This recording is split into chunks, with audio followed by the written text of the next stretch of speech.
eessatti guddate? Ijoollee Harargee lixaati. Harargee lixaa irraa ana gubbaa qorichaa. Shi galatoma walfadhaa. Mee maqaan keessan hoo eenyuti? Nuruddin jedhama. Nuruddin nama eessaati? Ijoollee Harargeeti. Harargeedhaa isin hundumtuu? Biyyatti wal beektu tarii? Wal beekna wajji guddinni. Hiriyaadhaa?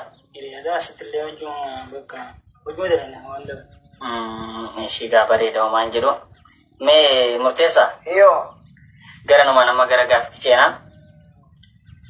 Gaafin keessan gaafin jalqaba kan isin gaafadhu. Mee fakkeenyaaf gaafii tokko si gaafadha. Yeroo ati dhukkubsattee jirtutti namni tokko gaafa ati dhukkubsatte otoo dhufee si ilaalin guyyaa ati duute dhufee yoo rabbi rahmata si haa godhu sun jee nama san maal jettaan? Nama san inumaa jireenyuma isaatu hin fedhan. Nama tokko fakkeenyaaf guyyaa ati fayyaa dhabdee hospitaala jirtu rabbi si haa fayyisu yookaan fayyitee siin hin jenne garuu guyyaa ati duute dhufee aboo murteessaa rabbi rahmata si haa godhu gaa'ii siin jaa baga rabbi si jeese siin jaa yookaan maal jettaan mee nama sanii yeroo san? Gaafa nan fayyaa qabu nan laalle eganan fayyaa eganan du'e dabre addunyaarraa dhuftee maana laalta jeetan san maana no gata saala gatti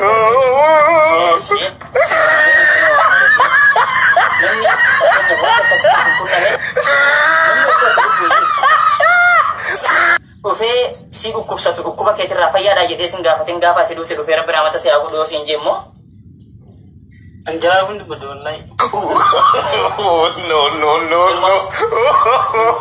No.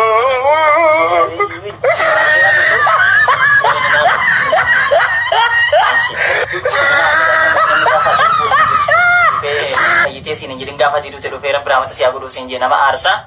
Adena jam dufe umre. Oye, onin adena mana dufe. Hunda adena biroti. Me amma sumatti gara murtee sagara keessani tireebina. Galatoma sagantaa kanarratti nu affeeramu keessanii bisinilleeni. Me nama tokko kan yeroo ati jirtu guyyaa takka siin bilbilin otoo bilbila kee qabuu siin bilbilin guyyaa ati duute yoo si bilbila jedhani kaafta. Kaas. No.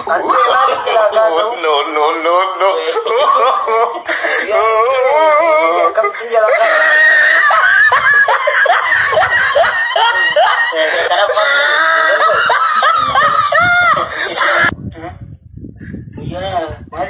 Nama otoo ati lubbuun jirtu siin bilbilin guyyaa ati duute yoo si bilbila sana irraa ni kaasta. Moo yoo kaaftee homaan jettaan? Baga gammatiin jee. No. Fadda isi.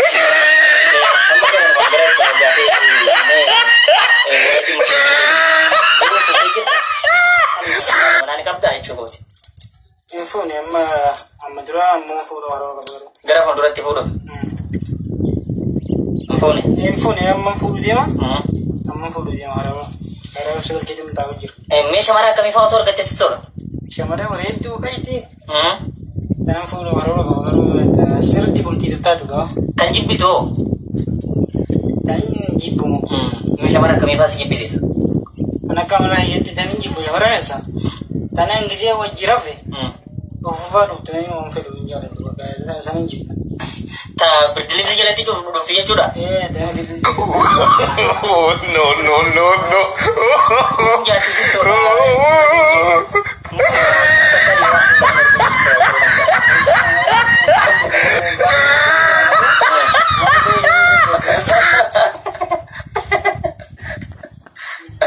Ati oo meeshaa maraa akkamii jibbitaati?